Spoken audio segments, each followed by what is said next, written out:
thank you all for your patience, and thank you for keeping those spirits up and that focused for this last talk of the day. So my name is Mauve, and my pronouns are they, them, or it, its, if you're brave.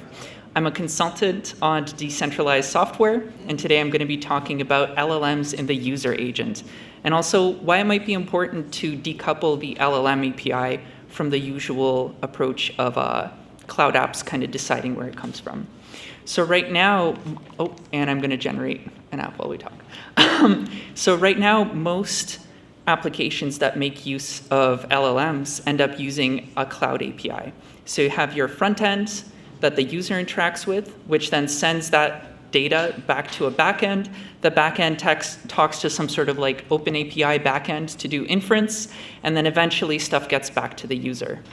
But the thing is, at every step of the way, this is a point of failure and also a point where a user is losing agency. Because at any point, any of those things can break down and suddenly nothing works. So there's trade-offs when using the cloud, because one of the big things that you get is you don't have to fuss around with a GPU yourself. You don't have to provision the data center or like some sort of server rack in your house. You just kind of call an API and it just does everything magically. You also get access to huge and capable models. So a lot of these things are in like the hundreds of billions of parameters and are just kind of like, it's amazing that they're able to execute at all. There's so much engineering effort going into it.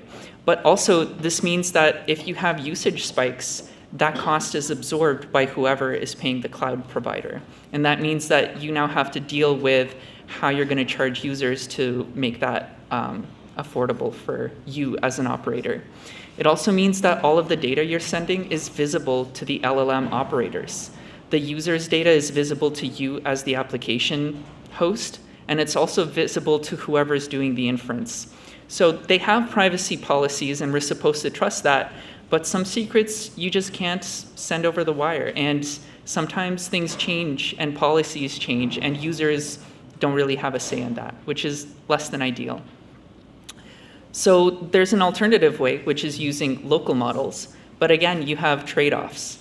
So suddenly, if you want to run a model, you need to have either a really beefy GPU or a CPU or loads of RAM, and you have to kind of like mess around with hardware. You also have generally less capable models because it's so hard to provision local hardware, which means they might not be able to perform as well as the cloud APIs. However, as an application developer, you skip a whole bunch of deployment costs. If you're using just the built-in LLM APIs, given to you by, say, Apple or Microsoft, you don't have to pay for inference. You don't even have to like pay for setting up a server, for example. You could just sell your app and use whatever the user has available. It also means that all data stays local by default. If you have some very private messages or even just stuff that you don't really want out over the internet or accidentally used in training, it can be nice to know that that's not going to happen. Or say you have some sort of regulations because you're working with government where you just can't have stuff leave your premises. It's nice to know that it's all running locally. So I think this local stuff is important because it enables user agency. So web browsers used to be called user agents. Now some nerds might hear that word, but what it means is that applications should have powerful APIs and powerful features that kind of let users be in control of the experience and let users interact with systems and have choice over how to interact with those systems. So in my web browser, Agrigor, I've been experimenting with how can I enable LLM APIs for small-scale web apps while preserving user agency. So right now I've got a custom JavaScript API that's injected everywhere you have JavaScript in the browser, which basically takes inspiration from the OpenAI API and some others, where you just specify some messages, do inference to get a response message, or do completion. And I'm looking at some other options down the road. On the other side of that, so that was for application developers. For users, then they then have a basic configuration that they can tinker with. So they can just disable LLM features outright, which should be their choice. You can specify which backend you interact with, so either a cloud-based open API inference or one of these like fancy new hardware vendors that are available, or even just like your computer or the MacBook you have in your closet, in my case. And the user now has choice to decide how their data gets sent through inference engines, and also what models they want to mess around with. Because like, say the default model isn't great at your language. What do you do? With existing applications that hard code the model in the application developer's hands, the user is kind of stuck with whatever the most common denominator wants.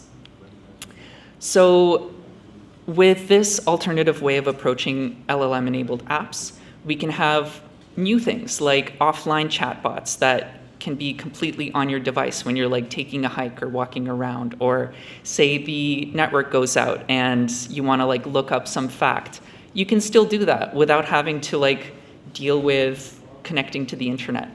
You can also have LLM-enabled workflows locally in smaller scale applications like your email client without having to constantly send stuff to the internet. One thing I found very useful is translation and rewording actually works great with the small models.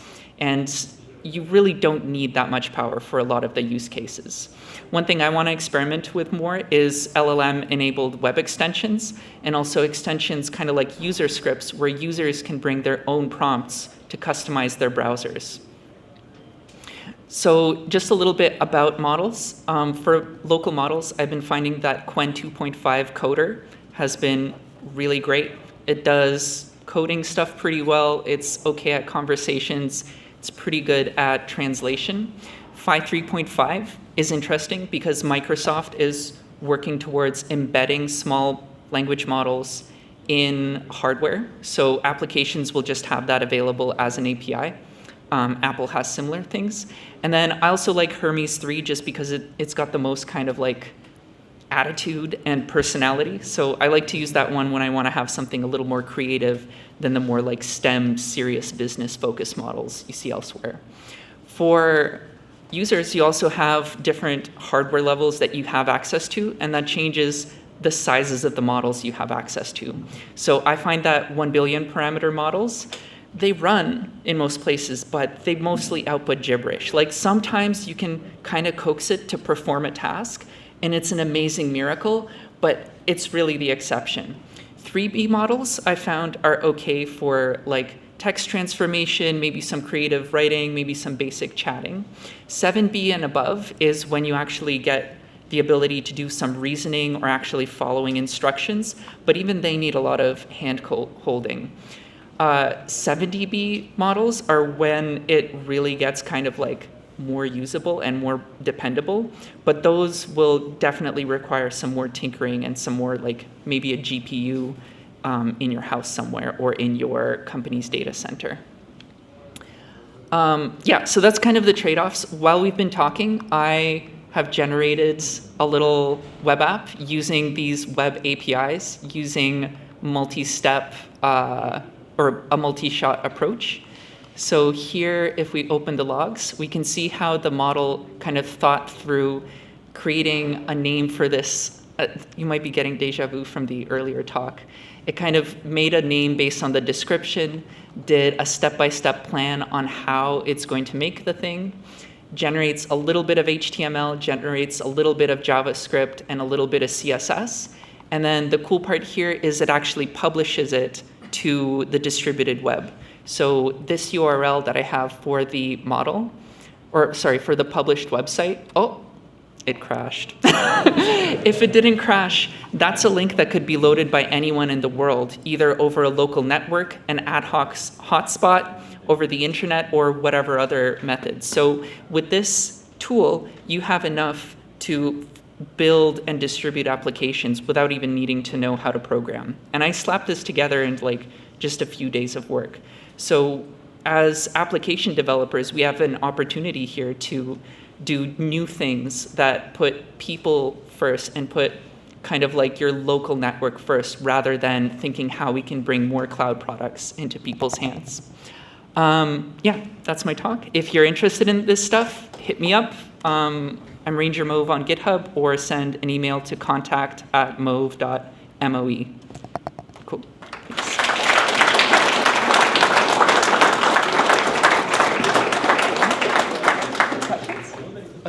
questions? Just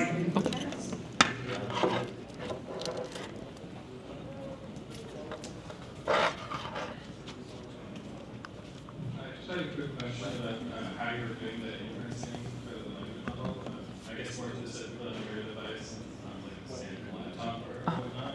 Like CPU performance obviously is going to be much worse than like leveraging a GPU to do these inferences. And in your case, are you able to is this whole thing going to be able to run across the different types of GPUs? And maybe because I figured that it was an AMD APU, so. Yeah. So I ran that using a 7B 4-bit quantized version of Qwen 2.5 coder.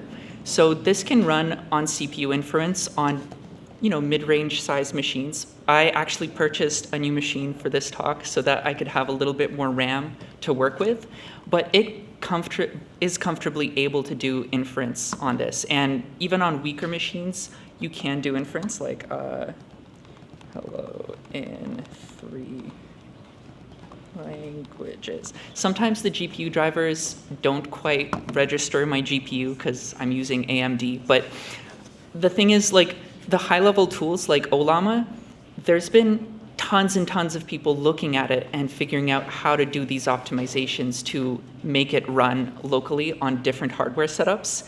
And as someone with hardware, you pretty much just need to install CUDA drivers or ROCm drivers. Oh, so that was just pure CPU, actually.